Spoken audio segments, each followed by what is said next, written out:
बेटा फॉर्मूला लिख लो जल्दी से समांतर चतुर्भुज का।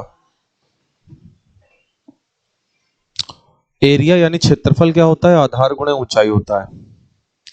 चित्र बना लो दोनों, इतना काम तो कर लो कम से कम। स्टार्ट हो जाए तो बताना मोहित है। कर दिया। नमस्कार साथियों, मैं आशुतोष आज की ऑनलाइन क्लास में आप सभी विद्यार्थियों का हार्दिक स्वागत करता हूं। कैसे हैं प्यारे साथियों, एक बार कमेंट बॉक्स में बताएंगे आप लोग। और आज हम लोगों का शुरू होने जा रहा है मेंसुरेशन का क्लास। बेटा मेंसुरेशन की क्लास नंबर 1 स्टार्ट होने जा रही है। मोहित ये देखो ब्लिंक क्यों हो रहा है? ये मोहित इसको क्या हुआ? ये देखो। ठीक है, तो मेंसुरेशन की पहली क्लास आज हम लोग की स्टार्ट होने जा रही है बेटा। तो सबसे पहले हम लोग जो उसमें सेशन उठाने वाले हैं वो लेंगे हम समांतर चतुर्भुज और समचतुर्भुज के प्रश्न बेटा। ठीक है, तो समांतर चतुर्भुज के प्रश्नों की तरफ आपको ले चलते हैं। तो सभी विद्यार्थी एक बार प्रेम से बोलेंगे अयोध्यापति श्री रामचंद्र की जय हो, पवन सुत हनुमान की जय हो। तो हमारे पास सबसे पहला सेगमेंट क्या आया है बेटा? समांतर चतुर्भुज। ठीक है, तो समांतर चतुर्भुज की अगर हम आपसे बात करें तो बेटा यार कैमरा ऊपर से थोड़ा सा कट रहा है, ऊपर से थोड़ा सा। हाँ कर तो लिया, लेकिन चलो समांतर चतुर्भुज बेटा, इसमें याद रखना एरिया यानी क्षेत्रफल का फॉर्मूला जल्दी से आप नोट कर लो। यार उधर से भी कट रहा है मोहित, मोहित उधर से भी कट रहा है, उस तरफ का भी कट रहा है। इधर करो। नहीं वो तो ठीक है, लेकिन मतलब हाँ ठीक तो है, लेकिन इधर के ग्रीन स्क्रीन इधर की ज्यादा आ रही है मतलब। हाँ अब सही आ रहा है, थोड़ा सा और करो, थोड़ा सा और करो, फिर वैसे ही हो गया। नहीं नहीं उल्टा करो, हाँ इधर, हाँ इधर बस। रोकते हो तो फिर उधर चला जाता है। नहीं आया, इधर आके देख लो। एक मिनट रुक जाना बच्चों।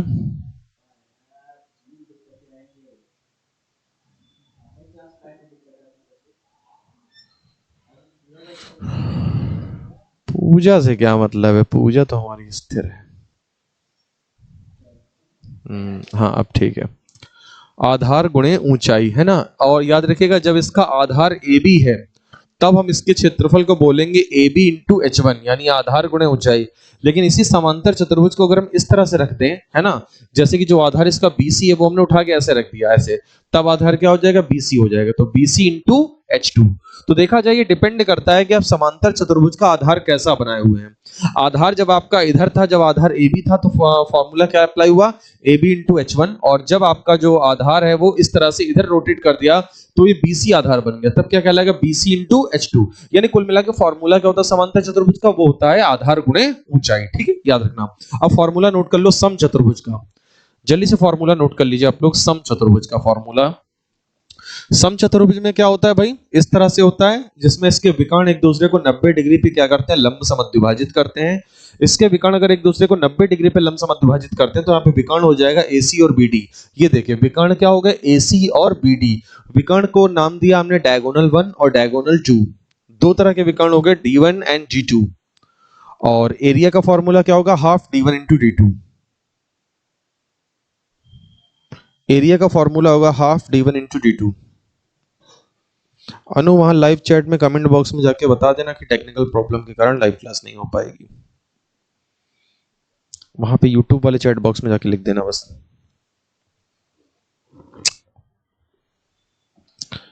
विकर्ण क्या होता है इसका बेटा? हाफ D1 D2 है ना। उसके बाद फॉर्मूला आपको याद रखना है, इसके एरिया का फॉर्मूला होता है, क्षेत्रफल का फॉर्मूला होता है हाफ D1 इंटू D2। क्षेत्रफल का फॉर्मूला हाफ D1 D2। ये बेटा साइड यानी भुजा। ये किसका फॉर्मूला है? भुजा का है। साइड, साइड यानी कि भुजा बेटा।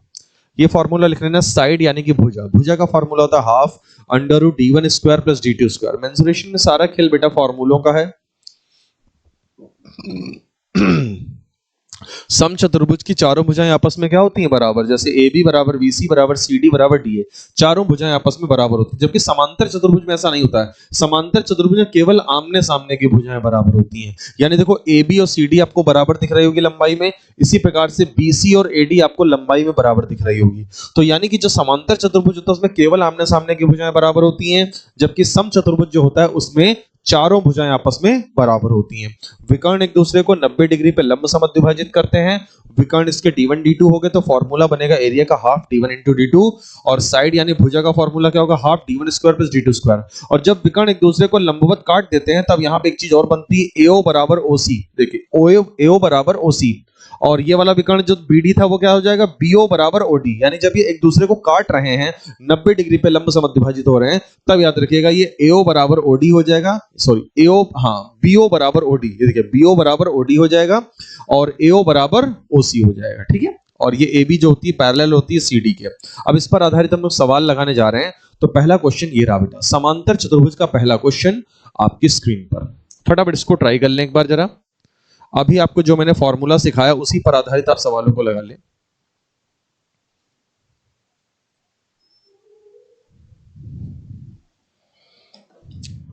लगाओ बेटा जल्दी से क्वेश्चन।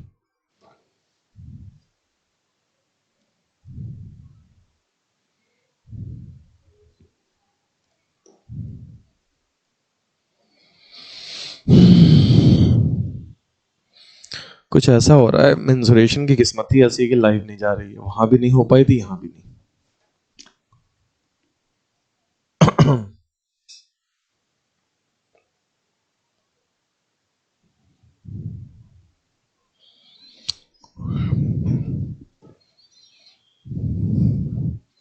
कितना आएगा बताइए, आया 150, और दूसरे वाले में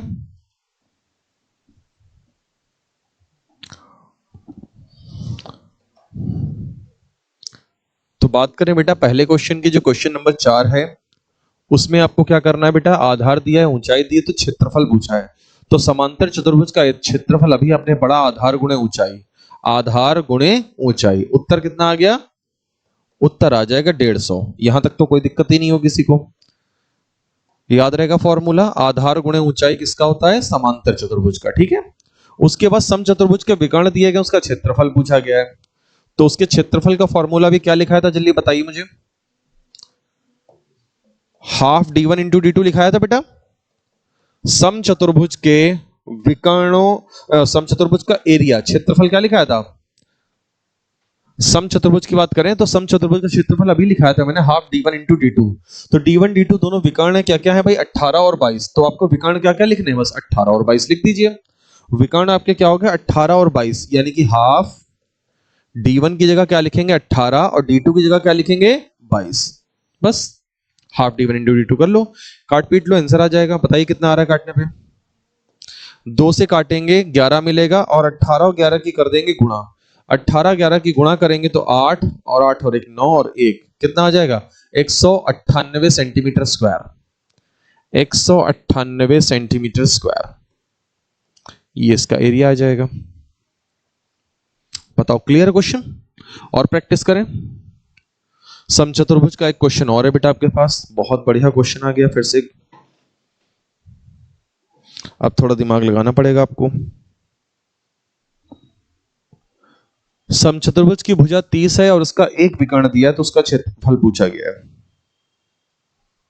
याद करो मैंने अभी समचतुर्भुज के एक आपको साइड का फॉर्मूला लिखाया था, समचतुर्भुज की भुजा का एक फॉर्मूला लिखाया था, याद है क्या लिखाया था बताओ, समचतुर्भुज की भुजा का फॉर्मूला। हाँ 1/2 under root d1 square plus d2 square, 1/2 under root d1 square plus d2 square.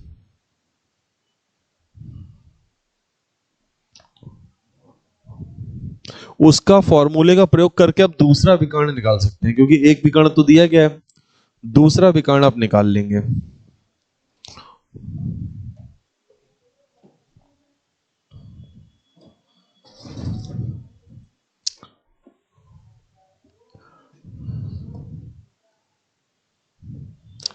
याद करो फॉर्मूला लिखाया था मैंने, समचतुर्भुज की भुजा का साइड बराबर half under root d1 square plus d2 square लिखाया था ये। अब आपकी भुजा कितनी दी है 30, भुजा की जगह पे क्या लिख देंगे 30 लिख देंगे, और उसके बाद क्या दिया है देखो आपको, half under root d1 square plus d2 square. d1 square क्या लिखेंगे, एक d1 की वैल्यू 40 दी गई, तो 40 का स्क्वायर कितना हो जाएगा? 40 का स्क्वायर 1600 हो जाएगा। दूसरा विकर्ण हम लोग निकाल लेंगे, दूसरा विकर्ण यानी d2 का स्क्वायर, ठीक है। अब ये बटे वाला दो कैंची में जाएगा तो 60 हो जाएगा। फिर मैं दोनों तरफ स्क्वायर कर दूंगा जिससे कि अंडर रूट हट जाएगा। तो मैंने जब इसको 60 बनाया तो 60 का स्क्वायर हो जाएगा। 60 का स्क्वायर कितना हो जाएगा? और ये स्क्वायर जब होगा इधर तो ये वर्गमूल हट जाएगा। जब इधर स्क्वायर होगा तो ये वर्गमूल भैया हट जाएगा, वर्गमूल हट गया। अब ये 1600 इधर आएगा, कितना बचेगा बताइए? 1600 इधर आएगा तो क्या बचेगा? कितना बचेगा? 2000। अब स्क्वायर है तो अंडर रूट लगेगा, स्क्वायर है तो क्या लगेगा? अंडर रूट लगेगा। और इसका ब्रेक कर लो भाई, क्या हो जाएगा? 100 गुणे 4, 400 गुणे 5। इसको लिख दो 400 गुणे 5 लिख दो। क्या लिख दो? 400 गुणे 5 हो जाएगा। 400 बाहर निकलेगा बेटा, 400 बाहर निकलेगा तो कितना हो जाएगा बताइए? 400 बाहर निकलेगा तो कितना हो जाएगा? 20। 20 हो जाएगा, नहीं हो जाएगा? तो डायगोनल 2 जो आया 20 अंडर रूट 5 आया, और डायगोनल 1 कितना दिया गया था आपको? वो देखिए d1 विकर्ण 40 दिया गया, तो दोनों विकर्ण आपको मिल गए। अब आपको क्षेत्रफल निकालना है, तो क्षेत्रफल के लिए फॉर्मूला क्या लगाएंगे बताइए जल्दी से? बताइए भाई, क्षेत्रफल के लिए फॉर्मूला क्या लगेगा? 1/2 d1 इंटू d2, यानी दोनों विकर्ण अब हम लोग प्राप्त कर चुके हैं। सवाल ने आपको भुजा दी ही इसलिए थी ताकि आप भुजा वाले फॉर्मूले में रख के दूसरा डायगोनल आप निकाल सकें, क्योंकि एक डायगोनल तो दिया d1 लेकिन दूसरा डायगोनल नहीं दिया है, तो उसके लिए आपको उसने जुगाड़ दे दी पूरी, है ना। तो अब क्या करना है? वैल्यू पुट कर देंगे, तो half d1 into d2। d1 की वैल्यू कितनी है भाई? d1 की वैल्यू है 40, और d2 की वैल्यू कितनी है भैया? 20 under root 5। 20 under root 5। Screen cut रही है यार, और इसको मल्टीप्लाई कर लो, देखो कितना आ रहा है। 2 से काटोगे जरा, कितना आएगा? 2 से काटने पे 20 आ जाएगा, और 20 गुणे 20 कितना हो जाएगा? 20 गुणे 20 हो जाएगा 400। 400 under root 5 was your answer. Answer आ जाएगा 400 अंडर रूट 5। बताओ, क्लियर है कहानी बेटा? कौन सा ऑप्शन है भैया? 400 अंडर रूट 5 है सेकेंड ऑप्शन, ठीक है भाई। चलते हैं मेंसुरेशन के अगले क्वेश्चन की तरफ, इसको ध्यान से पढ़ लो भाई।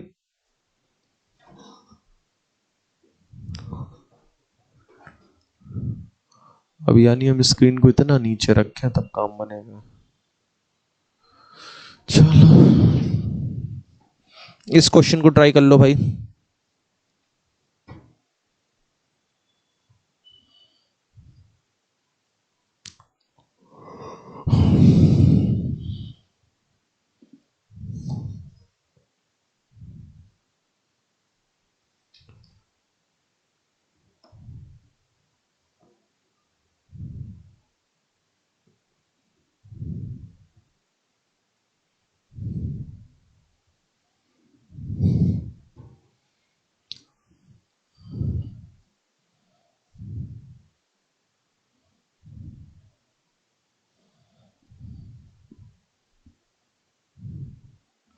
किसी वर्ग तथा वृत्त का परिमाप क्या है? समान है। तो वृत्त का क्षेत्रफल अगर 3850 है तो वर्ग का क्षेत्रफल ज्ञात करना है आपको।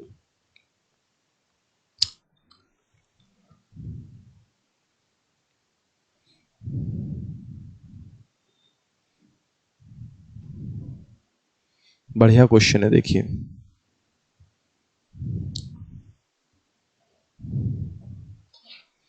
वृत्त का परिमाप की बात कर रहा है, तो वृत्त के परिमाप से उसका मतलब है वृत्त की परिधि। वृत्त के परिमाप से उसका मतलब है वृत्त की परिधि। और याद रखिएगा, वृत्त का परिमाप या परिधि को बोलते हैं 2 पाई आर। ना पता हो तो फॉर्मूला लिख लेना 2 पाई आर।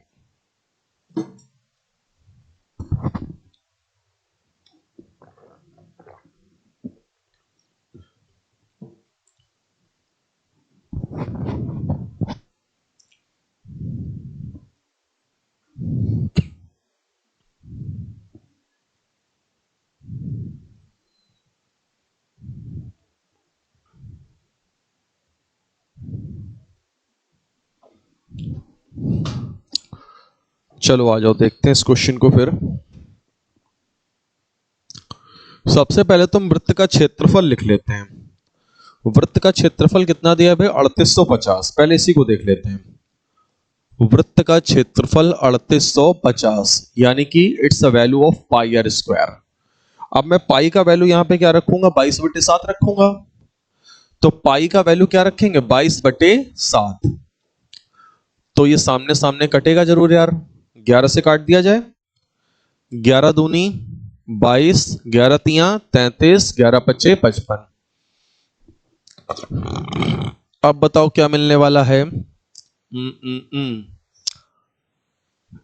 2 से कट तो जाएगा वैसे, 2 पंचे 10, यानी कि 35 गुणे 5 बचेगा।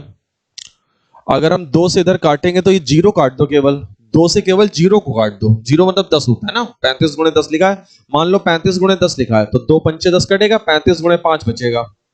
क्या बचेगा? 35 गुणे 5, और बटे वाला 7 कैंची में आ जाएगा। बटे वाला 7 क्या आ जाएगा? कैंची में आ जाएगा।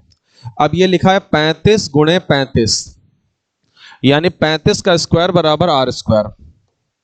कैलकुलेशन समझे आप? मैंने जब 35 गुणा 10 लिखा तो 2 ने 10 को काटा तो 2 पंचे 10, 5 बचा, और 5 गुणे 7 कितना हो जाएगा? 35। तो 35 गुणे 35 आ गया, यानी 35 का स्क्वायर बराबर आर स्क्वायर। और 35 का स्क्वायर बराबर आर स्क्वायर है, 35 का स्क्वायर बराबर आर स्क्वायर है, तो आर बराबर कितना हो जाएगा?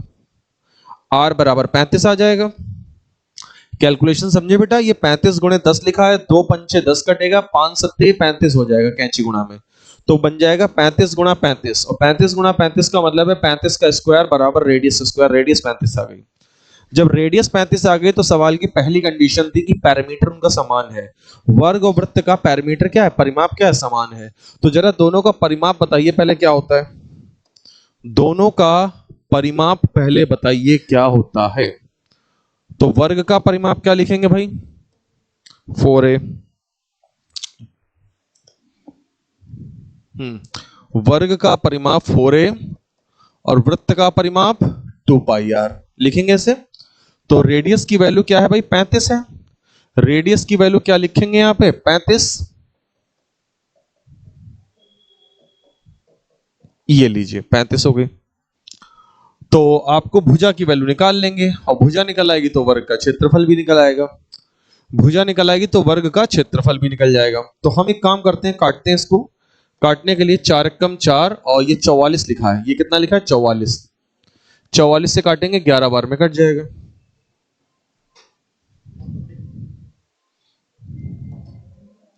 एक मिनट होल्ड करना भाई। हेलो, हाँ जी।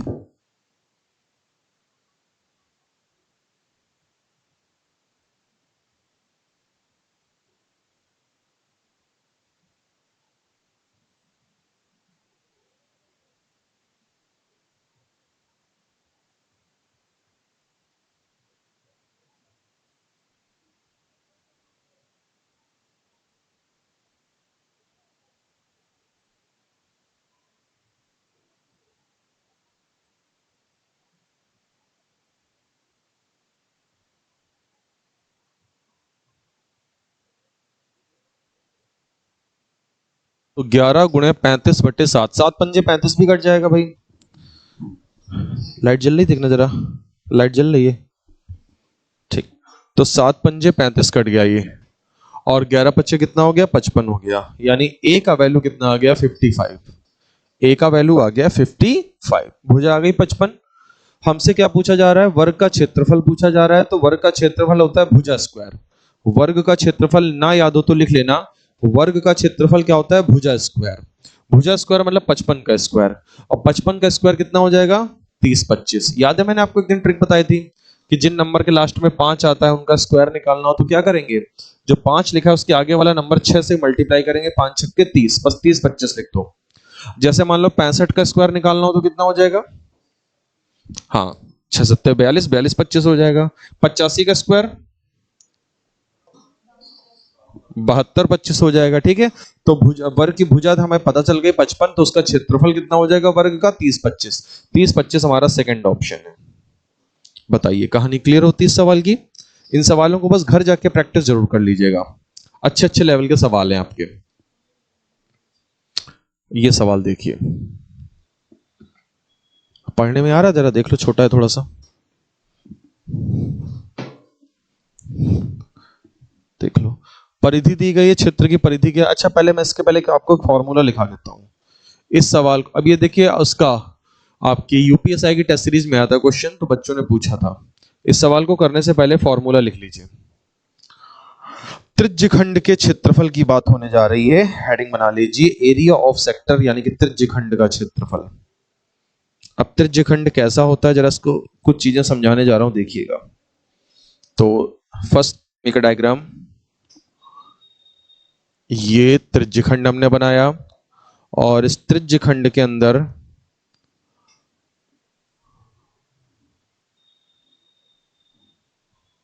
आपने देखा होगा ऐसे केक वगैरह काटते हैं तो ऐसे करके नहीं काट देते हैं एरिया।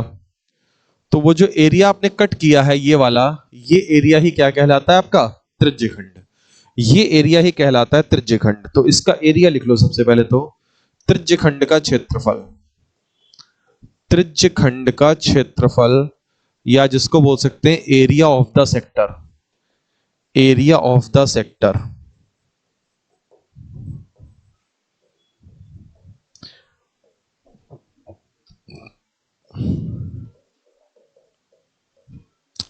ये क्या होता है लिख लीजिए, याद भी रखिएगा बेटा। Theta upon 360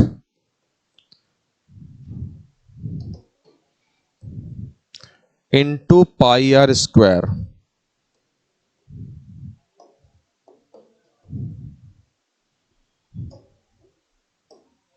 theta upon 360 into pi are square. And where is theta, you can clearly see this is theta value. ये एंगल थीटा है आपका। इसमें एक बात और याद रखिएगा, जैसे कि जो ये लेंथ है ये वाली, ये लेंथ जो आपकी है, ये हरी हरी जो बनाई, ये लंबाई, इसको बोलते हैं चाप की लंबाई, यानी लेंथ ऑफ द आर्क। ये जो इतनी सी लंबाई है केवल, इसको बोलते हैं चाप की लंबाई। इसके बारे में भी लिख लो, चाप की लंबाई यानी length of the arc, length of the arc.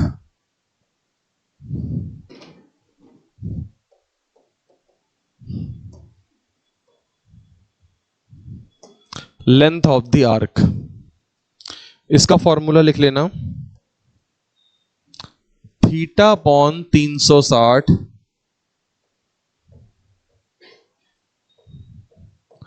Into 2 pi R. Theta upon 360 into 2 pi are.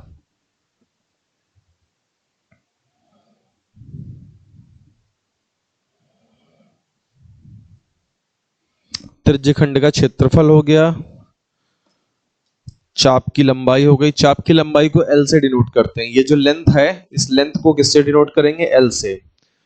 Length of the arc यानी चाप की लंबाई किससे डिनोट करेंगे बेटा, एल से। लेंथ ऑफ द आर्क यानी कि बेटा एल। अब एक चीज और याद रखना, क्या याद रखना है आपको बेटा, ये चीज रेडियस है आपकी। ये नीली जो लाइनें दोनों खींची हैं, this is the radius of the circle, यानी वृत्त की क्या है, त्रिज्या है।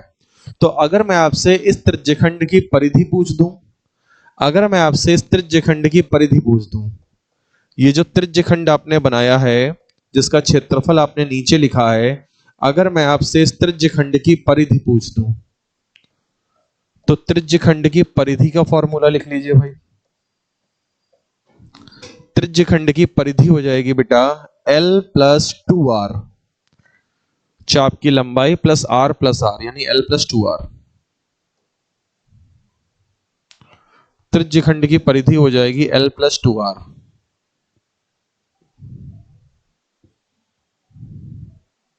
लिख लिया बेटा। अच्छा एक चीज और देखिएगा, मैंने आपके सामने लिखा है theta upon 360 into pi are square. मैं आपको एक चीज और बताता हूँ, ये किताबों में लिखा मिल जाएगा, लेकिन मैं आपको बताता हूँ एक फॉर्मूला और होता है जो किताबों में नहीं मिलेगा। यानी वो फॉर्मूला भी त्रिज्यखंड के क्षेत्रफल का ही है, जो कि इसके इक्विवेलेंट होगा। और इसके इक्विवेलेंट होगा, वो क्या होगा फॉर्मूला, मैं लिख देता हूँ, याद रखिएगा, half L into R. Half L into R, ये रहेगा फॉर्मूला। अभी मैं आपको सिद्ध करके दिखा देता हूं कि दोनों बातें एक ही होती हैं। अभी मैं आपके सामने सिद्ध कर देता हूं दोनों बातें एक हैं। पहले आप एक चीज याद कर लीजिए, ऊपर देखिए चाप की लंबाई का फॉर्मूला मैंने आपको क्या लिखा है, जरा याद कर लीजिए। चाप की लंबाई एल का फॉर्मूला है theta upon 360 into 2 pi R, ये याद कर लीजिएगा आप। और याद रखिएगा ये दोनों चीजें क्या है, बराबर ही हैं। यानी त्रिज्यखंड के क्षेत्रफल के लिए ये फॉर्मूला तब अप्लाई करेंगे जब आपको वृत्त की त्रिज्या वगैरह दी हो, रेडियस दी हो। इसको कब लगाएंगे, जब आपको चाप की लंबाई और त्रिज्या दी हो। चाप की लंबाई और त्रिज्या दी हो तो डायरेक्टली आप इससे आप त्रिज्यखंड का क्षेत्रफल निकाल सकते हैं। अब आपने क्या देखा कि ये आपको चाप की लंबाई का फॉर्मूला दिया है theta upon 360 into 2 pi R, ठीक है भाई, ये फॉर्मूला दिया है। अब हम आपको दिखाने जा रहे हैं दोनों चीजें बराबर कैसे हैं। यानी आपने हाफ एल इंटू आर लिखा था, हाफ एल इंटू आर। अब एल का वैल्यू जरा यहां पे पुट करिए, बताइए एल का वैल्यू क्या था, बताओ एल का वैल्यू क्या था चाप की लंबाई का, theta upon 360 into 2 pi R, ठीक है।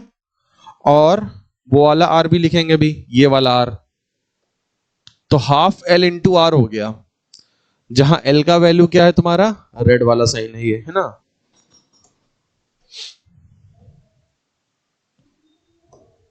ऐसा ये ठीक है, हाँ। अभी बात समझ में, हाफ एल इंटू आर का जो फॉर्मूला था वो मैंने आपके सामने बस एल का वैल्यू पुट कर दिया। अब जब मैंने एल का वैल्यू पुट किया तो आपने क्या नोटिस किया, कटा या नहीं कटा, और क्या बचा हमारे पास बताओ, कटने के बाद क्या बचेगा हमारे पास, देखो थीटा बचा ऊपर, नीचे क्या हो गया 360 हो गया इंटू पाई आर गुणे आर, आर स्क्वायर। अब आप बताइए, देखिए दोनों सेम फॉर्मूले हो गए कि नहीं हो गए। हाफ एल इंटू आर जो था वो क्या था, हाफ एल इंटू आर ही था theta upon 360 into pi are square, वो सेम चीज होती है। तो याद रखना होता है, चाहे आप इस तरह से बोले चाहे आप उस तरह से, हाफ एल इंटू आर भी बोल सकते हैं त्रिज्यखंड के क्षेत्रफल के फॉर्मूले को। अब इस पर आधारित जो सवाल था वो आपको लगवाए दे रहे हैं। तो ये दोनों चीजें क्या थी, सेम थी, इक्वल थी, ये याद रखिएगा बस। अब ये क्वेश्चन था हमारा, इसको ध्यान से देख लो भाई। वृत्त की परिधि दी है, क्षेत्र की परिधि क्या होगी, जिसका केंद्रीय कोण 135 डिग्री है। एक ट्राई मार लो। अभी जो फॉर्मूले देखे हैं आपने उससे आप सोच सकते हैं वृत्त की परिधि बेटा 132 दी है। अब आपको टेबल जो लिखाई थी, एक दिन याद करो, टेबल लिखाई थी कि जब परिधि अगर 132 हो तो आपको सोचना है कि रेडियस की वैल्यू क्या होती है।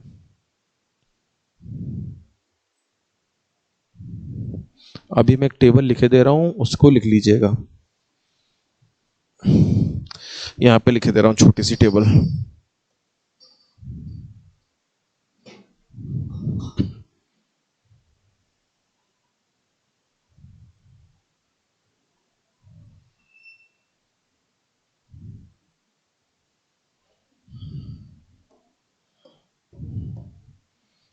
रेडियस 2 पाई आर और पाई आर स्क्वायर की वैल्यू की टेबल 7, 14 और 21, ठीक है। तो ये वैल्यू क्या होंगी, ये वैल्यू हो जाएगी 44, 88, 132, याद आया। और ये वैल्यू क्या हो जाएगी 154, 616 और 1386। ये वैल्यू याद कर लीजिए जल्दी से, इसको नोट कर लीजिएगा कहीं पे अपनी। 7, 14, 21, 44, 88, 132, 154, 616, 1386। अब देखिए परिधि आपको सवाल में 132 दी है, ध्यान से देखिए परिधि 132 है तो उसका मतलब रेडियस क्या रही होगी, डायरेक्ट आ गया कि नहीं आ गया, और वरना आपको पूरा हल करना पड़ता। पूरा हल करने से बेहतर आप ये टेबल याद रखो, आपके बड़े बड़े सवाल जल्दी लगेंगे।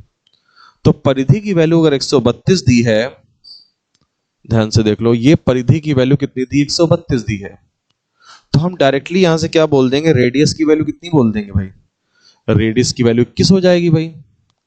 रेडियस कितनी हो जाएगी 21, बिकॉज परिधि कितनी दी है 132। तो बात करें परिधि अगर 132 दिए बेटा, तो हम रेडियस सीधे सीधे बता सकते हैं कितनी होगी, 21 मैंने पढ़ाया आपको। अब बोला इसके क्षेत्र की परिधि क्या है, जिसका केंद्रीय कोण 135 डिग्री है। इसका मतलब वो जान रहे हो क्या पूछना चाहता है, वही त्रिज्यखंड वाला पूछ रहा है। जैसे कि ये त्रिज्यखंड है बेटा, और त्रिज्यखंड में जो एंगल बनवा रहा है वो 135 डिग्री के एंगल बनवा रहा है। ऐसे करके कुछ 135 डिग्री का एंगल बन जाएगा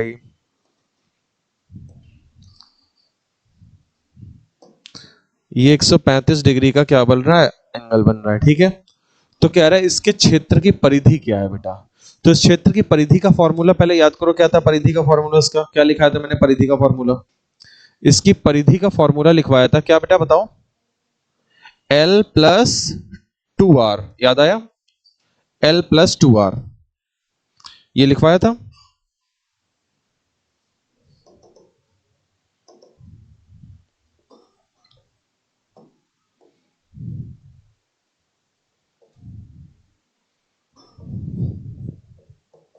L प्लस 2R, क्या क्या पता है, रेडियस तो पता है, L नहीं पता है। L निकालना पड़ेगा, चाप की लंबाई। और चाप की लंबाई निकालने के लिए क्या करना पड़ेगा पहले बताइए आप। L की वैल्यू निकालने के लिए आपको करना क्या पड़ेगा, theta upon 360 into 2 pi R, याद आया। थीटा का वैल्यू कितना है 135 है, और 2 पाई आर यानी परिधि कितनी है बेटा 132 है। 2 पाई आर यानी कि परिधि 132 है। अब इसको काट पीट लो जितना कट पा रहा हूं, बताओ जरा काट पीट के कितना आ रहा है। इसको काटो पीटो और जल्दी से बताओ ये कितना आएगा काटने पीटने पे।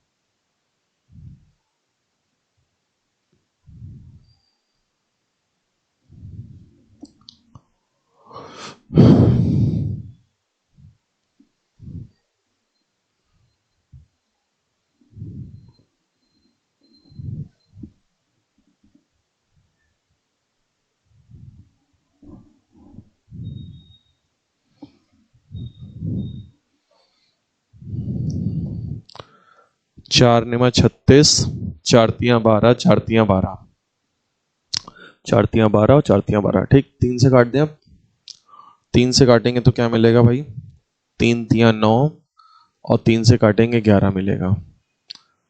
5 छक्का 30 काट दिया, या 5 के बजाय अगर हम 15 से काट दें, 15 दूनी 30 काट दिया, 15 नेमा 135 काट दिया। तो फाइनली कितना मिला, 11 नेमा 99/2। और 99/2 को क्या बोलते हैं, 99/2 को क्या बोलते हैं, 49.5। बताइए इतना आया आप लोगों का, आया बेटा। अब आपको क्या पूछी गई है, परिधि पूछी गई है। तो परिधि के लिए देखो मैंने आपको क्या लिखाया, L प्लस 2R लिखाया कि नहीं लिखाया। ठीक है भाई, L प्लस 2R, L का वैल्यू आपने अभी निकाला, चाप की लंबाई जिसको बोलते हैं लेंथ ऑफ द आर्क, कितनी आई 49.5। तो मैंने L की वैल्यू क्या रखी 49.5, और 2R कितना हो जाएगा, रेडियस थी कितनी वैसे, रेडियस थी आपके सामने 21, तो 21 का 2 गुना 42 हो जाएगा। 21 का 2 गुना कितना हो जाएगा 42। अब जोड़ लो, 9 2 11 5 4 9 91.5 आ रही है। चेक करो भाई कहां पर दी गई है। तो ये बढ़िया सवाल बनता है आपका परिधि का, है ना। परिधि कितनी आएगी 91.5, ये गलत है, आंसर आएगा 91.5।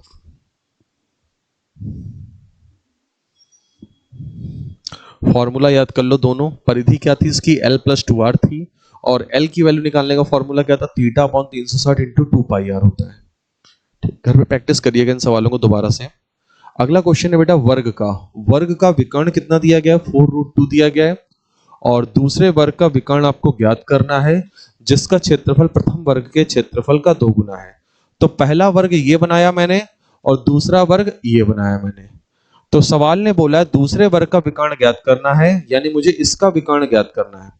इस वाले का विकर्ण मुझे बेटा ज्ञात करना है दूसरे वर्ग का, और जिसका जो क्षेत्रफल होगा वो प्रथम वर्ग के क्षेत्रफल का दुगना होगा। यानी इसका जो एरिया होगा इसके एरिया का क्या होगा डबल। तो देखो चित्र भी मैंने वैसा ही बनाया है, आपको लग रहा होगा कि इसका जस्ट दुगना बना दिया सर ने, है ना भाई, तो डबल बना दिया। ठीक है, और पहले वर्ग का विकर्ण जो दिया गया वो कितना दिया गया डायगोनल, इसका डायगोनल है 4√2। तो मैं इसका एरिया निकाल लूंगा, तो जल्दी से आप लोग फॉर्मूला लिख लो पहले। वर्ग के क्षेत्रफल के दो फॉर्मूले होते हैं जो मैंने लिखाए थे, नहीं पता है तो जल्दी से लिख लो। दो फॉर्मूले क्या थे इसके एरिया के, एक तो था ए स्क्वायर और एक तो था डी स्क्वायर बाई 2। बताइए लेकिन इस परिस्थिति में कौन सा फॉर्मूला अप्लाई करेंगे?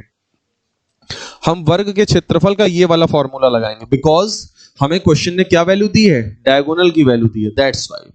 तो हम लोगों ने एरिया निकाल लेना है। इसका एरिया निकालने के लिए हमने क्या करना है, डी स्क्वायर बाई 2 अप्लाई करना है। डी स्क्वायर मतलब इसका स्क्वायर करेंगे और इसका स्क्वायर करेंगे तो 32 आ जाएगा भाई, 4 चौक 16 होगा, 4 चौक 16 और ये 2 बन जाएगा स्क्वायर करने पे, तो 4 चौक 16 बना और ये 2 बना, 32 हो गया यानी। और 32 बटे 2 कितना हो गया, यानी इस वर्ग का जो क्षेत्रफल आया कितना आ गया, 16। और अगर इसका क्षेत्रफल 16 है तो बताइए जरा इसका क्षेत्रफल फिर कितना होगा। यानी अब अगर मैं इसके क्षेत्रफल की बात करूं तो इसका क्षेत्रफल बोलो कितना हो जाएगा, बोलो 32 हो जाएगा, क्योंकि प्रथम वर्ग के क्षेत्रफल का 2 गुना है उसका क्षेत्रफल, तो वो 32 हो गया। अब इसका एरिया अगर 32 है तो इसके एरिया का फॉर्मूला हम कौन सा लगाएंगे, एरिया बराबर डी स्क्वायर बाई 2। ये लगा सकते हैं कि नहीं लगा सकते हैं, एरिया का फॉर्मूला डी स्क्वायर बाई 2 होता है। और जब डी स्क्वायर बाई 2 लगाएंगे तो आप मुझे बताइए ये 32 दूनी कितना हो जाएगा, 64 हो जाएगा। तो डी स्क्वायर बराबर 64, तो डी बराबर कितना हो जाएगा, 8। अंडर रूट 64 हुआ ना, अंडर रूट 64 कितना हो जाएगा, 8। यानी आंसर कितना आ जाएगा, 8 centimetre. Answer would be 8 centimetre.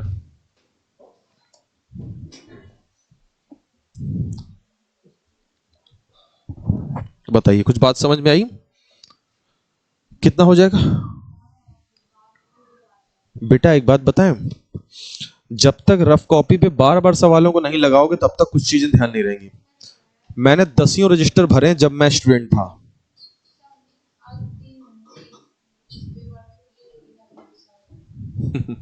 अभी नए सवाल नहीं लगाने बेटा, अभी पहले वो लगाओ जो हम लगवा रहे हैं। तुमने क्या होगा सोचा होगा, आज हमने पढ़ा, लाओ उठाएं किताब और लगाना शुरू करें। गलती नहीं करना है ये, आप इन्हीं सवालों को पहले लगाइए। अभी किताब नहीं उठानी है, अभी आप कोई सवाल लगा भी नहीं पाएंगे जब तक आप हमसे पूरा पढ़ नहीं लेंगे कंटेंट। प्रैक्टिस हम कराएंगे ना आपकी, आप यहां हमारे सामने लगाओ सवाल और घर जाके आपको वो सवाल पहले लगाने हैं जो मैं करवा रहा हूं। अगर आप चाहते हो कि आपका ये टॉपिक अच्छा मजबूत हो जाए तो मेरी बात मान लेना, अपने आप मत घुस जाना अभी सवालों में आप। अभी हम आपका बेस मजबूत कर रहे हैं। अब इस सवाल को पढ़ो और दिमाग लगाओ। लिखा आयताकार पार्क की लंबाई चौड़ाई दी गई है। अब कह रहा उस वर्ग के विकर्ण की लंबाई ज्ञात करें जिसका क्षेत्रफल आयताकार पार्क के क्षेत्रफल के समान है। तो दो आकृतियां हैं, एक आयत है और एक वर्ग है। क्वेश्चन को ध्यान से पढ़ के पहले फिगर सोचना कैसे बनेगा।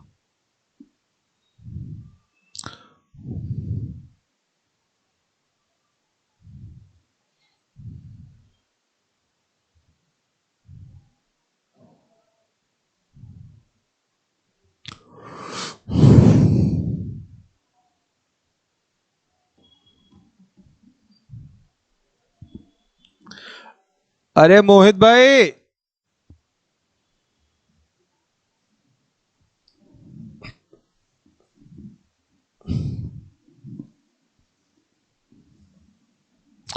मोहित भाई,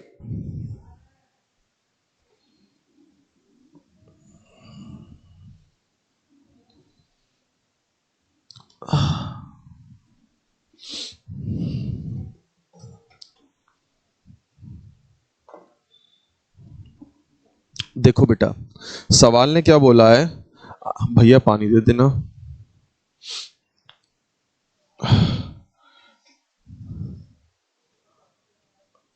गरम ही भर लेना पूरा, चाहे पूरा ही गरम भर लेना चाहे। अब बेटा आयताकार पार्क की लंबाई चौड़ाई तो दी गई है हमें, तो क्या हम आयत का क्षेत्रफल नहीं निकाल सकते हैं? अगर आयताकार पार्क की लंबाई चौड़ाई बेटा दी है तो हम इसका क्या निकाल सकते हैं, क्षेत्रफल। लंबाई चौड़ाई कितनी बताइए, 12 और 5 है, ये 12 दिया है और ये 5 दिया है, तो बताइए इसका क्षेत्रफल कितना हो जाएगा। क्षेत्रफल बेटा लंबाई गुणे चौड़ाई होता है, लंबाई गुणे चौड़ाई यानी क्षेत्रफल कितना आ गया, 60।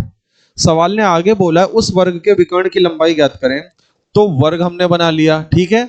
उस वर्ग के विकर्ण की लंबाई ज्ञात करें, यानी हमें क्या निकालना है इसमें, डायगोनल यानी विकर्ण निकालना है, डायगोनल यानी विकर्ण निकालना है।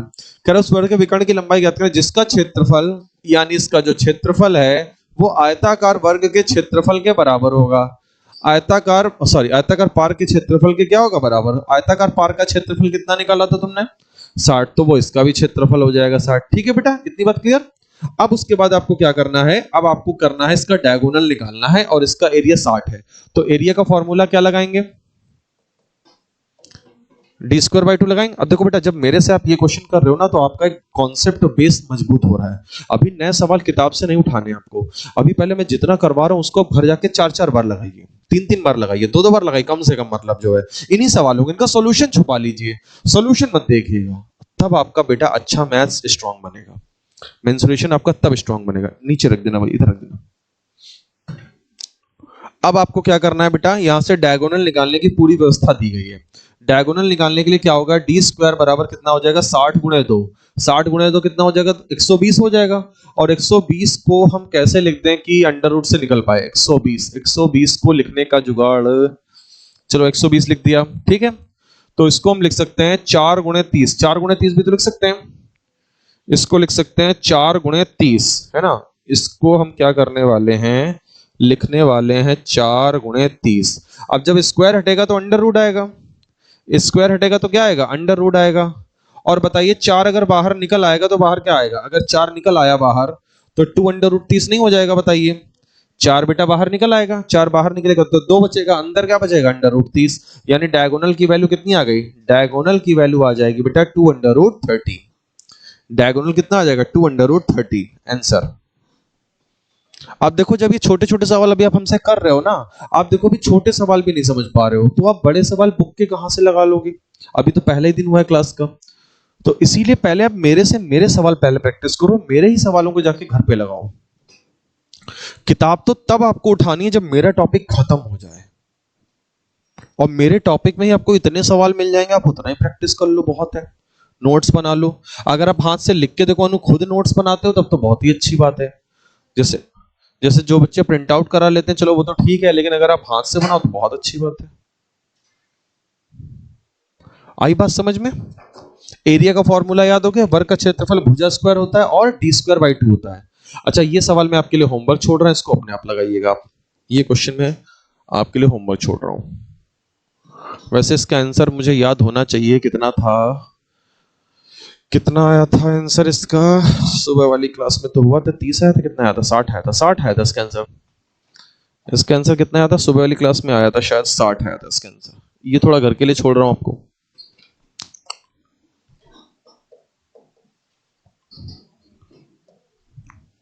ये सवाल पढ़ लो।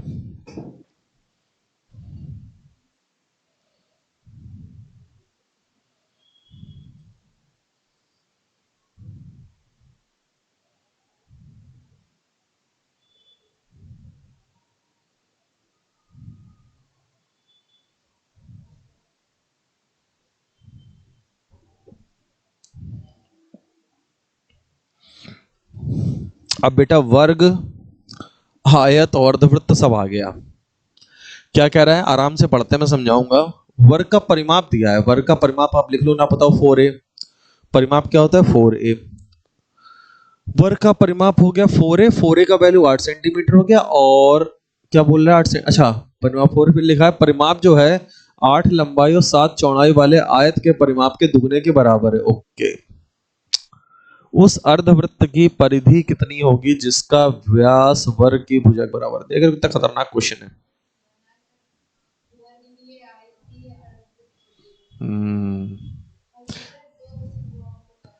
तभी तो मैं कह रहा हूं कि आप पहले मेरे ही सवालों को जाके घर पे ट्राई करेगा, अन्य कोई क्वेश्चन अभी मत उठाइएगा, क्योंकि इन क्वेश्चंस को लगाने से आपका बेस, एटलीस्ट आपको वो फॉर्मूले याद हो जाएंगे जो मैं चाहता हूं कि आपको फॉर्मूले लर्न हो, जवान पे याद हो एकदम। सवाल हालांकि कठिन है, एकदम आसानी से भी आपको करवा दूंगा मैं। सारे फॉर्मूले आप लिख लो, इसमें अर्धवृत्त की परिधि का भी फॉर्मूला लिख लो। अर्धवृत्त की परिधि, अर्धवृत्त की परिधि का फॉर्मूला होता है L plus 2R। L plus 2R, ये याद करना होगा आपको। L plus 2R। सुबह इसका एक और चीज बताया था, इसका दूसरा, इसमें से अगर हम कॉमन ले लेंगे, नहीं इसमें से कॉमन नहीं आएगा, खैर अरे नहीं, सॉरी सॉरी सॉरी, इसका फॉर्मूला होता है अर्धवृत्त की परिधि का होता है पाई आर प्लस 2R। L नहीं, पाई आर प्लस 2R। L उसमें लगा दिया मैंने, पाई आर प्लस 2R। अर्धवृत्त की परिधि का फॉर्मूला होता है पाई आर प्लस 2r, जिसको 36/7 इंटू आर बताया था सुबह, याद है? अब ये सवाल देखना कैसे करेंगे, इस सवाल को देखना। सवाल में बोल रहा है जो वर्ग का परिमाप है वो इतनी लंबाई इतनी चौड़ाई वाले आयत के परिमाप के दुगने के बराबर है। यानी कि सवाल ने ये बोला हुआ है कि जो वर्ग का परिमाप होगा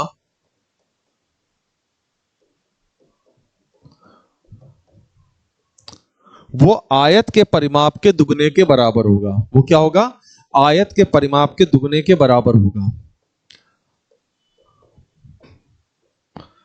आयत के परिमाप के दुगने के क्या होगा? बराबर होगा। ये बात उसने पहले सेंटेंस में बोली है। और आयत का परिमाप निकालने का पूरा जुगाड़ दिया है। आयत का परिमाप पता हो ना पता हो तो लिख लेना 2l plus B. 2l plus B, 2l plus B, ठीक है भाई। और लंबाई चौड़ाई आयत की दी गई है 8 और 7, कितनी हो जाएगी भाई? 15, 15 चक्कू 60, 60 आ गया। कितना आ गया बताओ? 8 और 7 कितना हो जाएगा? 15, और 15 चक्कू कितना हो जाएगा? 60। तो ये वैल्यू टोटल कितनी आ गई? 60। यानी वर्ग का परिमाप कितना आ गया? 60। यानी कि द वैल्यू ऑफ 4a, और 4a आया है तो a का वैल्यू कितना आ गया? है ना, वर्ग का परिमाप 4a होता है और ये इधर कितना आया? सॉल्व करने पे 60 आया। आयत का परिमाप लिख लेना 2l प्लस बी होता है, 2 ब्रैकेट में l प्लस बी, काटेंगे तो a का मान 15 आ जाएगा। अब सवाल ने बोला उस अर्धवृत्त की परिधि कितनी होगी। अब आपको अर्धवृत्त बनाने को बोल रहा है ना भाई? अर्धवृत्त बनाने को बोल रहा है। अर्धवृत्त कैसे बनेगा देख लेना भाई।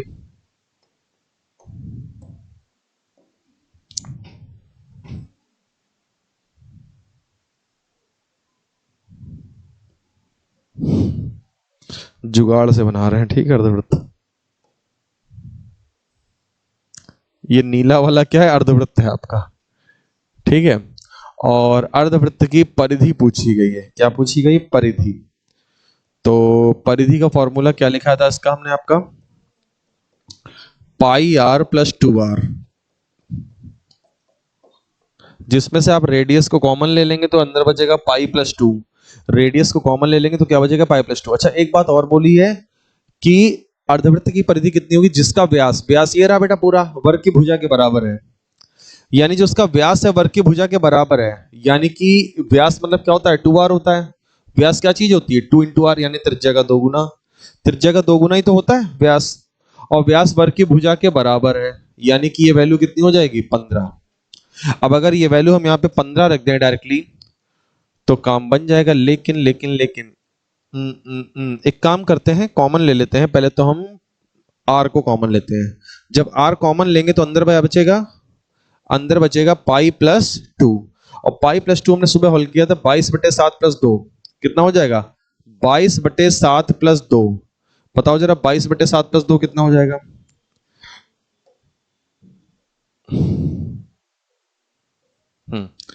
22/7 प्लस 2 यानी 7 दूनी 14, 22 प्लस 14, 22 प्लस 14 कितना? 36, 36/7 इंटू आर। ये वैल्यू कितनी आ गई? 36/7 इंटू आर। अब आर का मान 15/2 रख दीजिए। आर का मान क्या रख देंगे भाई? 15/2, यानी 36 इंटू 15 है और 14 से भाग लगाना है। 36 इंटू 15 कर लेते हैं पहले तो। 15 छक्का 90, 15 तिया 45, यानी कि 540 आया। और बटे में कितना है? 14 है। 14 का पहाड़ा पढ़ना शुरू करेंगे तो 14 तिया 42, 14 चक्कू 56, 14 तिया 42 चला गया। 42 से 52, 12, 12 मतलब 120 हो जाएगा। 120 का मतलब है 14 से कितनी बार में जाएगा? 14 8 112, 14 8 कितना चला जाएगा? 112। कितना बचेगा? 8, 8 का मतलब जीरो लगाएंगे 80, 80 का मतलब है 14 पंचे 70, 14 पंचे 70 जाएगा। यानी अब ऑप्शन दिखने लग गया। कौन सा ऑप्शन जाएगा? यस, ये जाएगा।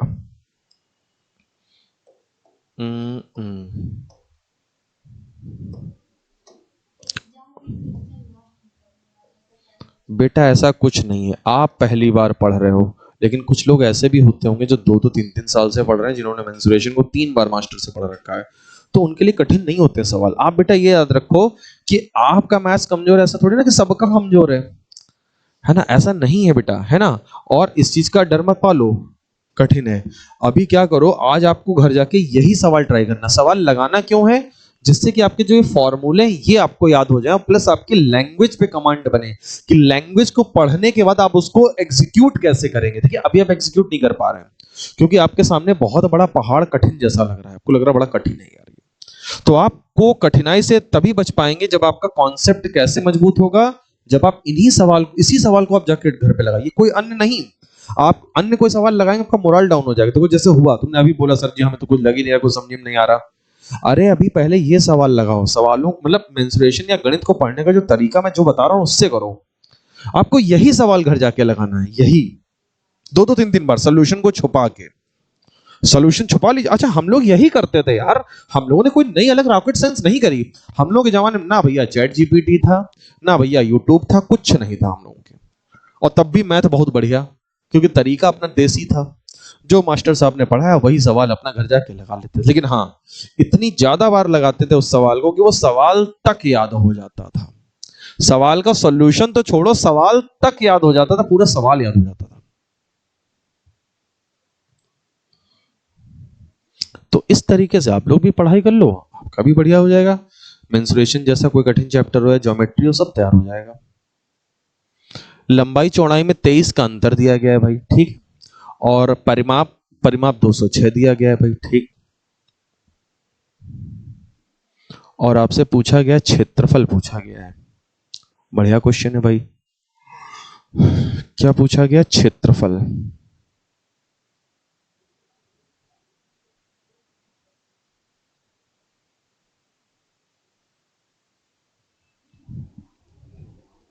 देखो भाई,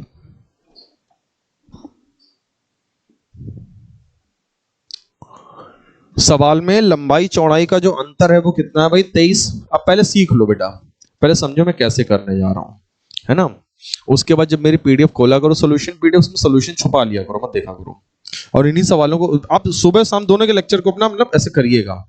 फिर आप देखिएगा, आप जब पूरा मेंसुरेशन लेक्चर, जब मेरा टॉपिक खत्म होगा ना, देखो एक बात हम पता है, 2 चीजें आती हैं टॉपिक खत्म होने के बाद। एक फीलिंग आपको ये आएगी यार कुछ समझ में नहीं आया, कुछ लगा ही नहीं पा रहा हमसे।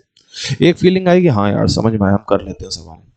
तो ये डिपेंड करता है कि बच्चा किस डायरेक्शन में मेहनत करता है। जैसे आपने जो तरीका बताया ना, उस डायरेक्शन में अगर मेहनत करोगे ना तो पूरा टॉपिक खत्म हो जाएगा, तुमको लगेगा हमें कुछ समझ में नहीं आया, तुम्हें ये फील आएगा, तुम्हें लगेगा तो कुछ पल्ले ही नहीं पड़ा, तो कुछ हो ही नहीं रहा हमसे। और जो दूसरा तरीका मैंने बताया उस तरीके से करोगे तो टॉपिक खत्म होने के बाद लगोगे हाँ सर मेरी कमांड बनी मैथ्स में मेंसुरेशन पे, अब मैं मेंसुरेशन कर पा रही हूँ। तो ये 2 अलग अलग तरीके हैं। एक तरीका ये, बच्चे ने यहाँ लेक्चर पढ़ा, लेक्चर पढ़ने के बाद गया, उसने उठाई किताब, वो मेंसुरेशन सोचा लो लगाए। भूल से भी मत लगा लेना, बिल्कुल मत करना, पूरा मोरल डाउन हो जाएगा। आपको देखो, मुझे पता है ना कि आप अभी किस टाइप का क्वेश्चन लगा सकते हो। तो जैसे मैंने आपको अभी आयत वर्ग अगर पढ़ाया तो मैं केवल आयत वर्ग का ही सवाल दिखाऊंगा आपको मैं। और वो भी अभी भी आपको रिकमेंड भी ये करूंगा कि आप घर जाके भी यही सवाल ट्राई करें अभी, जिससे आपका बेस मजबूत बने। जब बेस एक बार मजबूत बन जाता है ना, तब आप किसी नए सवाल को अटेम्प्ट करने की हिम्मत रखते हो। और मेंसुरेशन वैसे भी कठिन चीज होती है। अच्छा मैंने तो देखो इसीलिए होमवर्क में भी सवाल दिए, आप वही क्वेश्चन प्रैक्टिस करो होमवर्क वाले, वो फिर भी लग जाएंगे। तो आयत की लंबाई चौड़ाई में अंतर दिया है 23 का, लंबाई चौड़ाई में अंतर है 23 का। उसके बाद परिमाप कितना दिया है? 206। परिमाप का फॉर्मूला बताइए, समझे बेटा? ये आ गया परिमाप का फॉर्मूला। 2 से काटेंगे कितना मिलेगा? 103 मिलेगा। यानी L प्लस बी कितना आ गया बताइए? अब याद करो, मैंने आपको एक चीज सिखाई थी, जब योगफल और अंतर दिया हो और आपको अगर दोनों वैल्यू निकालनी हो L और B की, तो मैंने आपको याद करो क्या तरीका सिखाया था बेटा। अगर योगफल दिया हो और अंतर दिया हो तब आपको इंडिविजुअली L और B निकालना हो, तो मैंने सिखाया था दोनों को जोड़ के आधा करेंगे तो L मिलेगा, दोनों को घटा के आधा करेंगे तो B मिलेगा। याद आया? नहीं याद है तो आप ध्यान रखना, पहली वैल्यू L निकालनी है तो दोनों को जोड़ के आधा करेंगे, तो जोड़ने पे कितना मिलेगा? 3 3 6 10 2 12 126। और जिसका आधा करेंगे तो कितना आ जाएगा? 2 6 12 2 3 6। L का वैल्यू आ गया। बिर्थ की वैल्यू निकालने के लिए घटा के आधा करेंगे, घटाइए पहले कितना आएगा? घटाएंगे तो 3 में 3 गया 0, 10 में 2 गया 8, और बटे आधा कर दिया इनका, तो कितना आ गया? 40 आ गया बिर्थ की वैल्यू। तो लंबाई चौड़ाई दोनों निकल आई। अब सवाल ने बोला है आपसे क्षेत्रफल ज्ञात करें। क्षेत्रफल पूछा गया भाई। भाई क्षेत्रफल निकालने के लिए क्या करना है मेरे को? क्षेत्रफल निकालने के लिए करना है मेरे को लंबाई गुणे चौड़ाई, यानी कि 63 आया है और बेटा 40 आया है, तो आखिरी में 20 आएगा, सब जगह आया, तो कर लो भाई पूरी गुणा। 0 4 3 12 4 6 24 1 25, यानी उत्तर आएगा 2520। कहां पर दिया है बताओ, ये रहा। बोलो समझ में तो आ गया होगा बेटा। अब समझ में आ गया, घर जाके आप इसको जब लगाएंगे खुद से ना, तब आपका लर्निंग जो होगी आपकी स्ट्रांग बनेगी। जो चीज आपने यहाँ सीखी है ना उसमें और मजबूती आएगी, जो चीज आपने यहाँ सीखी है। और सीखी हुई चीज पे आप जाके दूसरी चीज अगर ट्राई करोगे तो मुश्किल हो जाएगा। वही चीज है ना, जैसे मैंने आपको मान लो खरगोश को मारना सिखाया है, हम लोग शिकार करने के, मैंने आपको खरगोश मारना दिखा दिया कैसे मारते, तो खरगोश ही मारना, पता चले शेर की मान में मत घुस जाना कि ना हम शेर मारेंगे जाके। अब इस सवाल को पढ़िए, इसके लिए पहले एक फॉर्मूला लिख लीजिए, लिखिए n चक्कर में चली गई दूरी बराबर, लिखिए फॉर्मूला, लिखिए n चक्कर में चली गई दूरी, लिखिए फॉर्मूला n चक्कर में चली गई दूरी बराबर n गुणे 2 पाई आर। n चक्कर में चली गई दूरी बराबर n गुणे 2 पाई आर। n चक्कर में चली गई दूरी, यार इसमें तो गर्म बहुत है, मोहित ठंडा वाला भी भर लो बोतल में यार। वो उस वाली बोतल में, वो बोतल रखी देखो मेरी वहां प्लास्टिक वाली। अरे फिर मजा नहीं आता, थोड़ा मिला लेंगे। आज पंकज सर कितने बजे चले गए थे, कितने बजे चले गए थे पंकज सर, आज कितने बजे चले गए थे?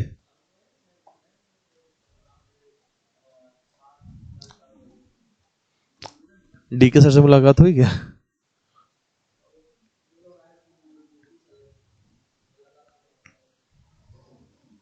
लिख लिया, n चक्कर में चली गई दूरी बराबर n गुणे 2 पाई आर। n गुणे 2 पाई आर, n का मतलब यहाँ पे जैसे मान लो 10 चक्कर में चली गई दूरी, 20 चक्कर में चली गई दूरी, किसके द्वारा, कार के पहिए द्वारा। कार का पहिया मान लो अगर चल रहा है, मान लो उसने 10 चक्कर पहिए ने चले, तो 10 चक्कर में चली गई दूरी को क्या बोलेंगे, 10 गुणे 2 पाई आर, यानी पहिए की परिधि। लिख लिया। अब सवाल में लिखा 3000 चक्कर में इतनी दूरी तय करता है, सवाल ने बोला है 3000 चक्कर में इतनी दूरी तय करता है, तो सबसे पहले तो आप ये लिखेंगे 3000 चक्कर में चली गई दूरी, जो कि क्या बनेगा, 3000 गुणे 2 पाई आर बनेगा। और फिर वो दूरी कितनी दी गई है, 198 किलोमीटर दी गई है। वो दूरी क्या दी गई, 198 किलोमीटर दी गई है। तो सबसे पहले आप एक काम करिएगा, जो त्रिज्या यहाँ पे आपसे पूछी गई है वो मीटर में पूछी गई है। यहाँ पे एक छोटी सी बात मैं लिख देता हूँ, आपके यहाँ पे नहीं लिखी तो मैं लिख देता हूँ, त्रिज्या ज्ञात करनी है किसमें, मीटर में। त्रिज्या आपको जो ज्ञात करनी है वो किसमें ज्ञात करनी है बेटा, मीटर में। अब आपको फॉर्मूला तो मैंने लिखा ही दिया, n चक्कर में चली गई दूरी बराबर n इंटू 2 पाई आर, ये फॉर्मूला लिख लेना। कोई भी पहिया हो बेटा, वो कितने चक्कर में कितनी दूरी चलेगा उसका फॉर्मूला है, n चक्कर में चली गई दूरी बराबर क्या होता है, n इंटू 2 पाई आर, ठीक है। तो यहां पे 3000 चक्कर में चली गई दूरी बोला गया है, 3000 चक्कर में चली गई दूरी कितनी है भाई, 198 किलोमीटर है। लेकिन मैं इसको लिखूंगा कैसे, 3000 गुणे 2 गुणे पाई गुणे आर, लिखूंगा कि नहीं लिखूंगा। और ये चीज बराबर किसके जाएगी, 198 किलोमीटर के। लेकिन मैं किलोमीटर के स्थान पर क्या लिखूंगा, 1000 मीटर, क्या लिखूंगा, यानी आप इसको कह सकते हैं 198 गुणे 1000 मीटर, मैंने मीटर में कन्वर्ट किया। अब रेडियस निकलेगी मीटर में, बराबर में क्या लिखा है, बराबर में लिखा है 3000 गुणे 44 बटे 7 इंटू आर, ये लिखा है। जो कटेगा वो काट दो, क्या कटने वाला है जरा बताना, 1000 से काटेंगे तो 3 बार में कट जाएगा, और 3 से काट दें, 3 से काट देंगे तो 3 छक 18, और 1 3 छक 18। अब 22 से काट दो, 22 से काटेंगे तो 22 तियां और 22 दूनी कटा। अब 7 तियां 21 बटे 2 आ गए रेडियस की वैल्यू, रेडियस की वैल्यू कितनी आ गई बताओ, रेडियस बराबर आ गया 7 उधर जाएगा और बटे में 2 नीचे आएगा, तो 7 तियां 21 बटे 2, और 21 बटे 2 कितना हो जाएगा, 10.5। तो बताओ ये वाला फॉर्मूला याद रहेगा भाई, n चक्कर में चली गई दूरी बराबर n into two pi R, यानी 3000 चक्कर में चली गई दूरी बराबर 3000 गुणे 2 पाई आर। क्लियर है भाई?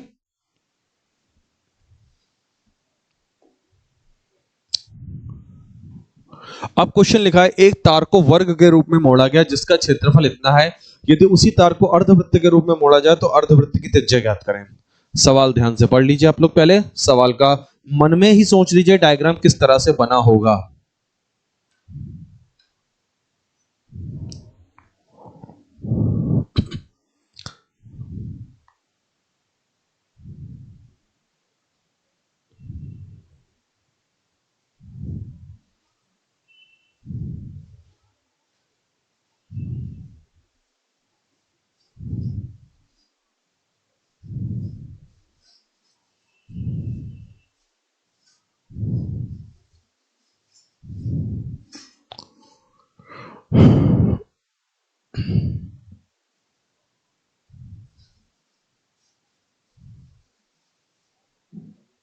चलिए देखिए बेटा, एक तार को वर्ग के रूप में मोड़ा गया, जैसे मान लीजिए मेरे पास एक हाथ में लंबा सा तार है। अब इस तार को मैंने क्या करा, इस तार को मैंने वर्ग के रूप में मोड़ दिया। तो जरा चित्र से बातों को समझेंगे। सपोज दैट मेरे पास ये बड़ा सा तार है, ठीक है। अब इस तार को मैंने क्या करा, मोड़ करके एक वर्ग बना दिया। इस तार को मैंने क्या करा, मोड़ करके एक वर्ग बना दिया, ठीक है। जिसका क्षेत्रफल कितना दिया है, 81 दिया। जिसका क्षेत्रफल कितना दिया है बेटा, 81 दिया हुआ है। तो इसकी भुजा कितनी आ गई बताइए? भुजा आ गई बेटा 9। और भुजा 9 आने का मतलब है वर्ग की तो सभी भुजाएं क्या होती हैं, बराबर होती हैं। तो यानी ये जो तार था, ये तार की लंबाई कितनी आ गई भाई? 9 प्लस 9 प्लस 9 प्लस 9। जब इसको वर्ग को पूरा खोल दोगे तो 36 मीटर लंबा तार नहीं हो जाएगा? यानी जो तार था वो 36 मीटर लंबा था। हमें ये बात पता चल गई, ये 81 सेंटीमीटर स्क्वायर है तो ये 9 सेंटीमीटर आएगा। 9 सेंटीमीटर तो 9 चौक 36 सेंटीमीटर, यानी तार 36 सेंटीमीटर लंबा है। अब हमने क्या किया, उस तार को एक अर्धवृत्त के रूप में मोड़ा। उस तार से हमने क्या बनाया, एक अर्धवृत्त बना दिया। ये अर्धवृत्त बन गया, ठीक है भाई। तो अर्धवृत्त की त्रिज्या पूछी है, तो ये 36 सेंटीमीटर लंबा जो तार है, ये इसकी अर्धवृत्त की परिधि कहलाएगा। ये 36 सेंटीमीटर लंबा तार ही तो है भाई, ये चीज है क्या, अर्धवृत्त। ये 36 सेंटीमीटर लंबा तार ही तो, जिसको मैंने मोड़ करके क्या बना दिया, अर्धवृत्त। तो ये तो अर्धवृत्त की परिधि हो जाएगा। और अर्धवृत्त की परिधि का फॉर्मूला बताइए क्या लिखा था अभी थोड़ी देर पहले? याद है मैंने ये लिखाया था आपको, 36/7 इंटू आर। 36/7 इंटू आर भी लिखाया था, अभी पीछे दिखा रहा हूं। अर्धवृत्त की परिधि का फॉर्मूला कहां पर है?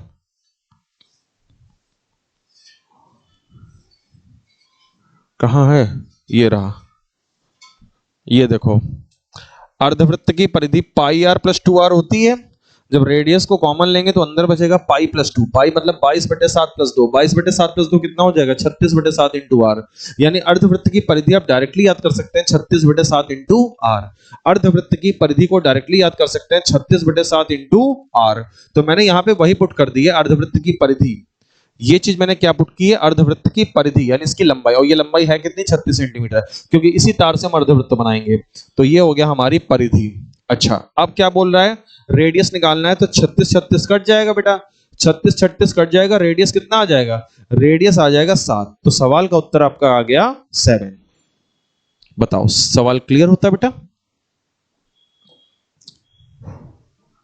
इस सवाल को ट्राई करो एक बार।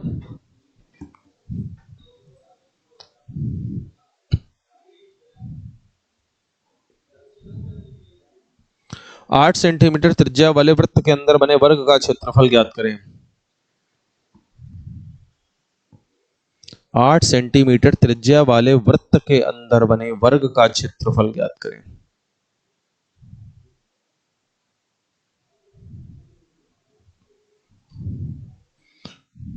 अनु होमवर्क वाले क्वेश्चन ट्राई करे थे, लगाए थे? नहीं, मुझे ऐसा क्यों लग रहा है, तुम झूठ बोल रहे हो। लगाए थे कि नहीं लगाए थे, सही बताओ होमवर्क वाले।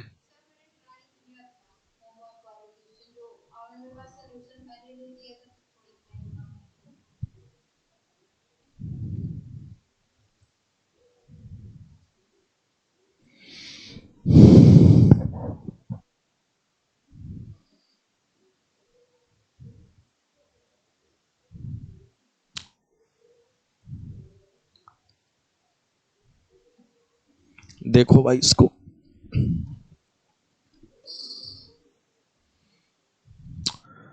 तो 8 सेंटीमीटर त्रिज्या वाले वृत्त के अंदर बने वर्ग, वृत्त के अंदर वर्ग बनेगा। ओके भाई, वृत्त के अंदर क्या बनेगा? वर्ग बनेगा।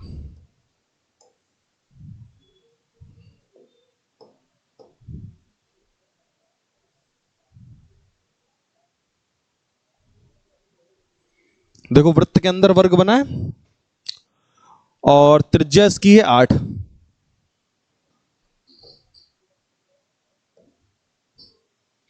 एक चीज सोचो, इसकी त्रिज्या जो दी गई है, तो मैं वृत्त का व्यास बनाने जा रहा हूं। मैं त्रिज्या के बजाय क्या बनाऊंगा? वृत्त का व्यास बनाऊंगा। तो जो व्यास होगा वो वर्ग का डायगोनल भी होगा, वर्ग का विकर्ण भी होगा। देखिए ये मैंने व्यास बनाया, व्यास, तो जो वृत्त का व्यास होगा वही वर्ग का क्या होगा? विकर्ण भी होगा। दिख रहा है आपको? ये पॉइंट याद रखना कि जो वृत्त का व्यास होगा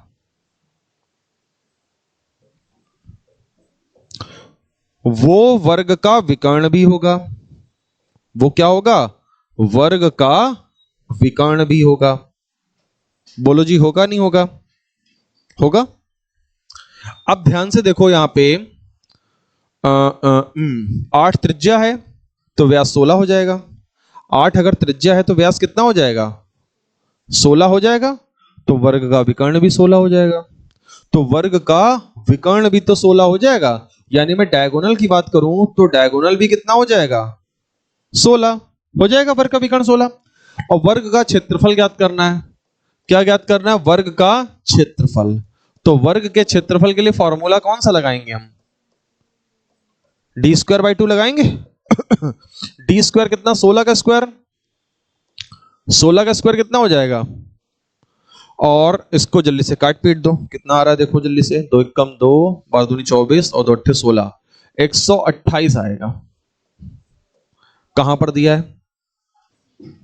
तो बताइए कुछ तरीका, लॉजिक समझ में आया क्या था ये यहां पे तो आप बैठ के मेरे से खूब अच्छे से समझ लेंगे हर एक चीज को। आप घर जाके बस इसी को प्रैक्टिस कर लीजिए। उस समय अपने दिमाग पे जोर डालिएगा, इसका सोल्यूशन बिल्कुल मत देखिएगा। जब आपने दिमाग पे का जोर डाला ना इसी सवाल को लगाने के लिए, तो समझो आपके मेंसुरेशन के जो कॉन्सेप्ट है ना वो धीरे धीरे स्ट्रॉन्ग बनने लगेंगे। क्योंकि आगे तो लेवल और अच्छा ही आएगा ना, क्वेश्चंस का बहुत अच्छा लेवल है। यूपीएससी में तो बहुत अच्छे लेवल के क्वेश्चन आते हैं। तो अगर आपको कंप्लीट करना आपका मेंसुरेशन, तो आपका यही तरीका पढ़ने का बेटा होना चाहिए कि आप इन्हीं सवालों को सोल्यूशन छुपा के, हम लोग यही करते थे भाई। मास्टर जी के अलावा हम कोई अन्य सवाल लगाते ही नहीं थे, कोई किताब नहीं लेते थे। वो जो पढ़ा रहे हैं बस वही, हम उसी पे भरोसा रखते थे। और इसी बात पे भरोसा रख के बहुत सारे बच्चे सिलेक्ट भी हुए हैं। वो ऐसे ही पढ़ते थे बस। आखिरी के 3 क्वेश्चन मैं आपके लिए होमवर्क छोड़ रहा हूं।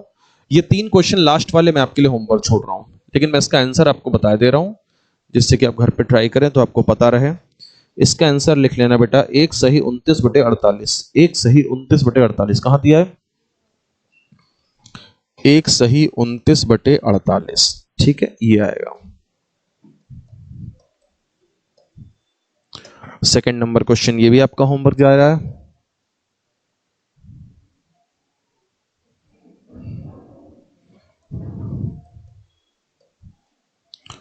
और इसका आंसर आप लोग लिख लो 596।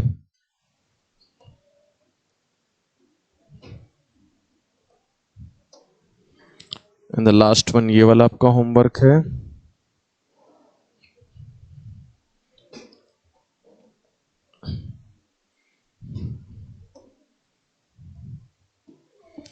इसका आंसर आप लोग लिख लो।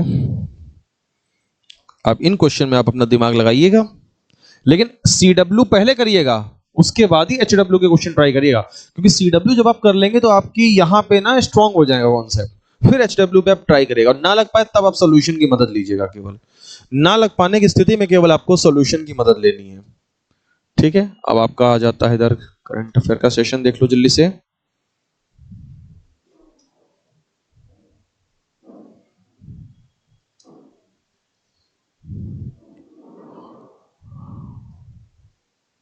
डर 2 पल का होता है, निडरता जीवन भर रहती है। बताइए क्या जाएगा आंसर? पढ़ लो क्वेश्चन ध्यान से।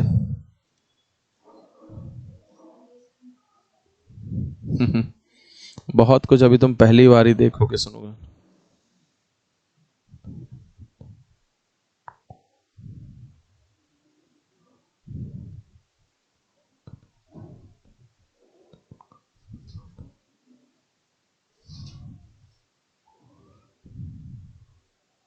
पहली बार नाम सुना है।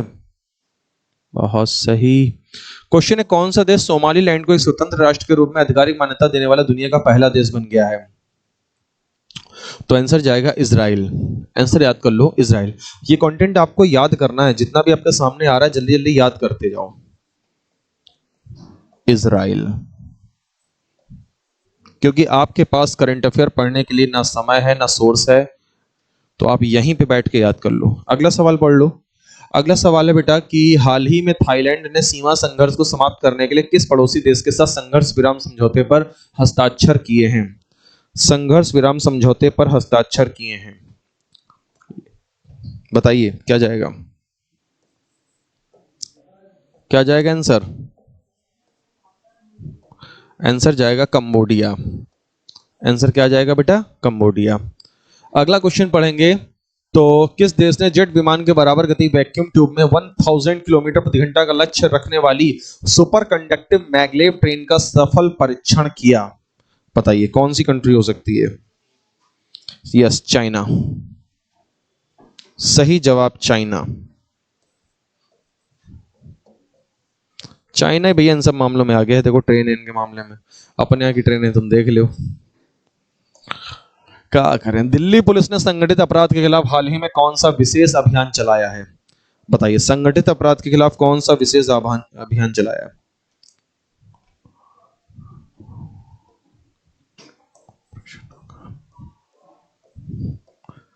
तो आंसर जाएगा ऑपरेशन आघात 3.0। ऑपरेशन आघात 3.0। ऑपरेशन आघात 3.0। ये 0.0 वाला प्रचलन पता नहीं कहां से आ गया। जब से रोबोट 2.0 आई तब से चल गया। वैज्ञानिकों ने हाल ही में किस जानवर के एंटीबॉडीज का उपयोग करके सांप के काटने का ब्रॉड स्पेक्ट्रम एंटीवेनम विकसित किया है? तो लिख लेना ऊंट और लामा। आंसर जाएगा बेटा ऊंट और लामा।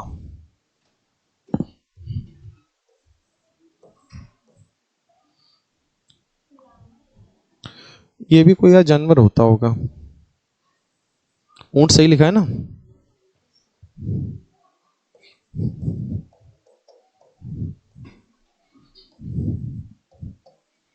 ऊंट और लामा।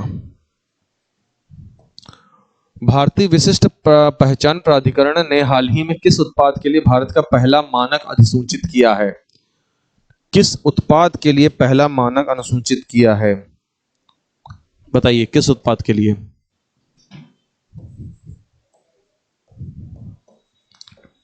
क्या जाएगा आंसर? अगरबत्ती के लिए। अच्छा, मैडम ने नीचे कट ही कर दिया, कुछ डाला ही नहीं, बहुत पड़ा है।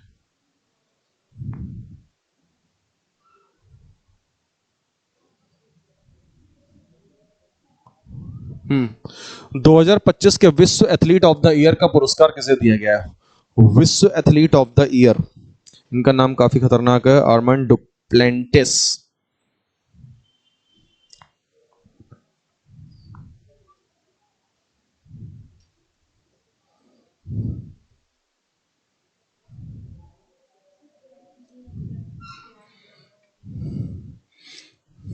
अब तो इंडियंस भी इतना वो लिखने लगे कठिन नाम।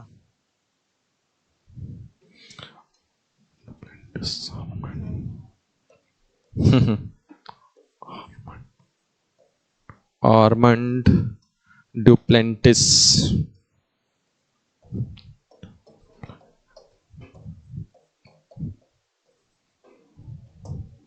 अच्छा, जितना कठिन नाम होता है उतने देखो टैलेंटेड लोग होते हैं। ये भी देख लेना, आर्मंड डुप्लेंटिस।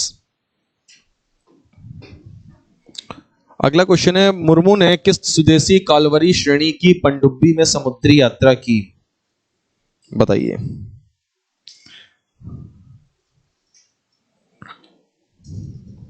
कोई आईएनएस होगा, कौन सा आईएनएस था?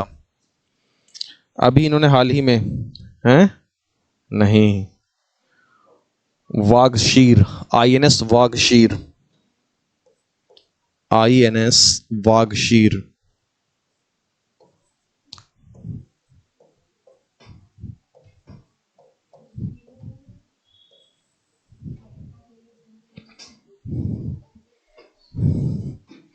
आईएनएस वागशीर।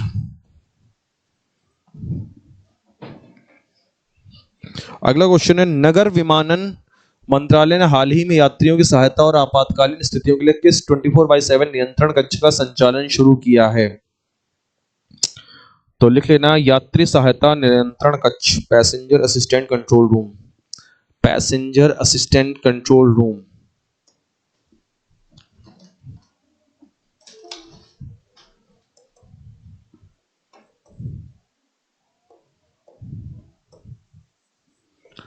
पैसेंजर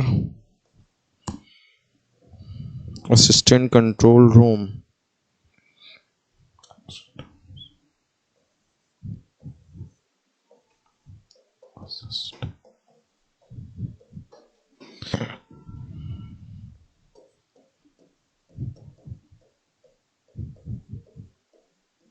पीएसीआर बोलते हैं, पीएसीआर।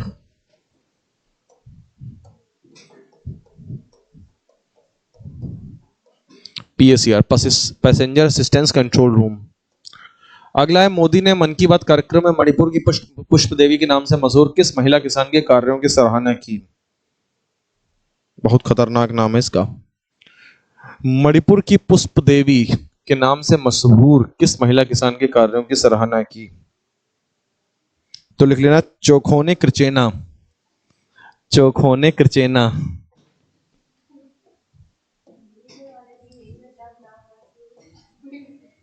देखो, जिनके कितने कठिन नाम होते हैं वही लोग देखो कितना तरक्की पा रहे हैं। देखो, चोखोने त्रिकेना,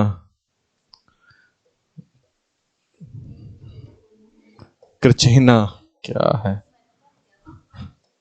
मतलब? उन्हीं से पूछना जाके। मणिपुर, मणिपुर के लोग जानते हो कितने आने अलग होते हैं। रिकॉर्ड कर रही हो क्या? चोखेने कृचेना, चोखेने कृचेना।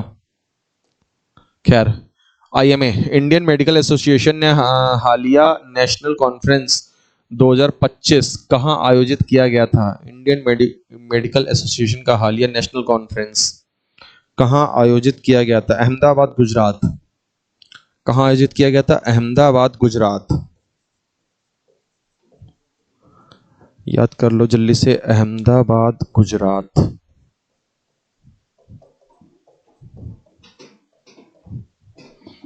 अगला है, उत्तरी यूरोप के नॉर्डिक देशों में किस शीतकालीन तूफान ने भारी तबाही मचाई है? शीतकालीन तूफान आया भाई, आज सर्च करना जाके। Storm Johannes. स्टॉर्म, तूफान होता है स्टॉर्म, उसका नाम है जोहान्स।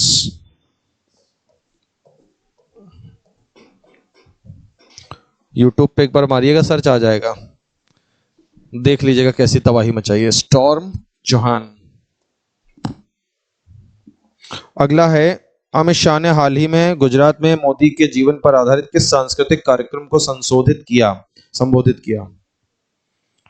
तो लिख लेना, नमोत्सव। क्या कार्यक्रम था? नमोत्सव।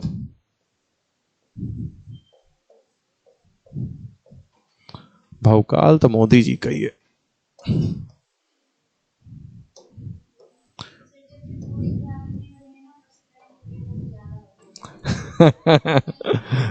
अच्छा, ऐसा क्या?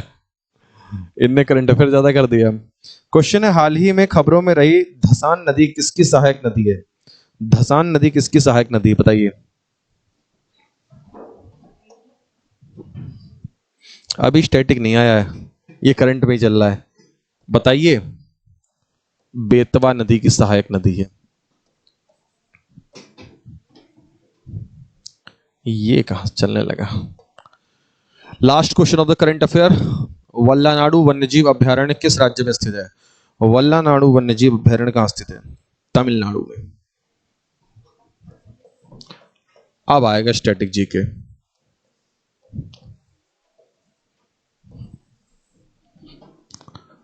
बताइए, भारतीय राष्ट्रीय कांग्रेस की पहली महिला अध्यक्ष कौन थी? बताएं। Annie Besant. Annie Besant.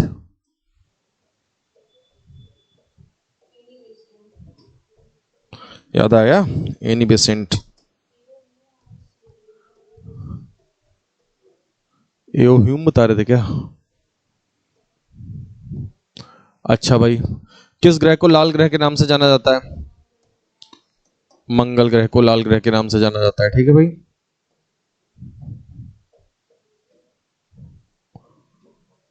और बताइए कौन सा? यस, लीवर यानी कि यकृत। लीवर यानी कि यकृत। विद्युत बल्ब के फिलामेंट में किस धातु का उपयोग किया जाता है? टंगस्टन।